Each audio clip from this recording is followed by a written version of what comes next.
Assalamualaikum warahmatullahi wabarakatuh.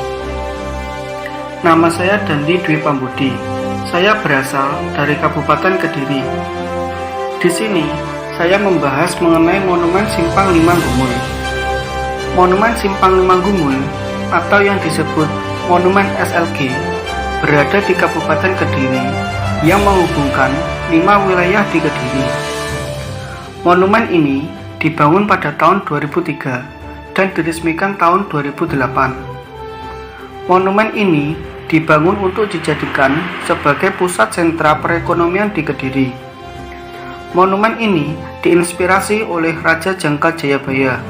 Beliau adalah raja yang berkuasa pada abad ke-12 yang mempunyai tekad untuk menyatukan wilayah di Kabupaten Kediri. Sekian, terima kasih.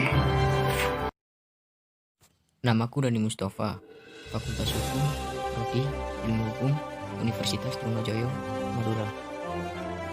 Monumen atau peninggalan adalah bagian penting dari sejarah, entah itu siapa yang membuat atau kapan dibuatnya. Seperti halnya pesawat tempur yang terletak di Jombang, yaitu pesawat OV-10F. Pesawat tempur buatan USA ini memiliki spesifikasi 3 senjata utama. Selain itu, pesawat ini memiliki ketahanan jelajah 5 jam. Monumen ini tepatnya berada di Kecamatan Peterongan, Kabupaten Jombang. Sekian, terima kasih. Assalamualaikum warahmatullahi wabarakatuh. Perkenalkan, nama saya Husnul Khotimah dan ini adalah Masjid Kemayoran Surabaya. Masjid Kemayoran Surabaya adalah masjid tertua di Surabaya yang terletak di daerah Indrapura, Surabaya, di mana Surabaya adalah kota yang digunakan untuk memperluas penyebaran agama Islam. Maka, tak heran jika Surabaya terdapat banyak masjid tua yang menjadi saksi bisu syiar Islam, salah satunya adalah Masjid Kemayoran. Nama Kemayoran berasal dari tanah tempat masjid itu berdiri, yaitu di sebuah tanah milik Mayor Belanda. Para ahli sejarah menjelaskan bahwa lokasi sebelumnya berada di alun-alun Contong. Purnawan menjelaskan, berdasarkan catatan sejarah, masjid itu dibangun sekitar 1884 Masehi. Setelah masjid itu dibangun, maka warga muslim Surabaya menggunakan untuk menyebarkan dakwah Islam di sekitarnya. Kini, masjid ini oleh Pemkot Surabaya dijadikan sebagai bangunan cagar budaya.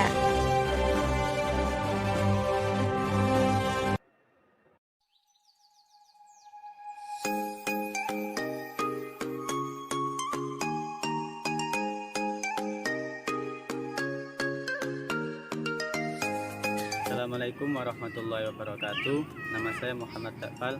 Saya dari Prodi Ilmu Hukum. Peninggalan Majapahit ini yang bernama Candi Bajang Ratu.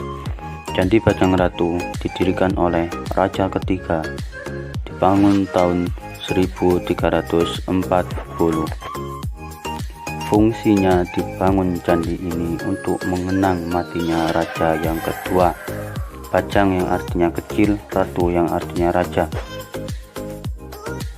Dari ini kita bisa menyimpulkan kenapa dinamakan Candi Bajang Ratu, karena Raja Majapahit yang kedua matinya pas waktu kecil. Sekian, terima kasih. Majapahit ya. Yang mendirikan Gapura Bajang Ratu ini adalah Raja Majapahit yang ketiga, yaitu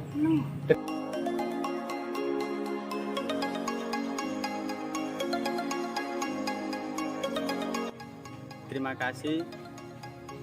Sampai di sini saja penjelasan saya. Saya Muhammad Takfal undur diri. Wassalamualaikum warahmatullahi wabarakatuh. Assalamualaikum warahmatullahi wabarakatuh. Nama saya Megi Subansa. Saya di sini akan membahas tentang Masjid Namira yang berada di Kota Lamongan. Masjid ini mengusung gaya arsitektur yang mewah dari bangunan masjid di Timur Tengah. Masjid Namira memiliki daya tarik tersendiri daripada masjid-masjid yang ada di Indonesia, karena keberadaan interior masjid yang terkesan mewah dan terang, serta keberadaan Kiswah Ka'bah yang berada di tingkat 6. Masjid ini didirikan oleh sepasang pengusaha emas asal Lamongan yang bernama Helmi Riza dan istrinya Eni Yuli Arifah.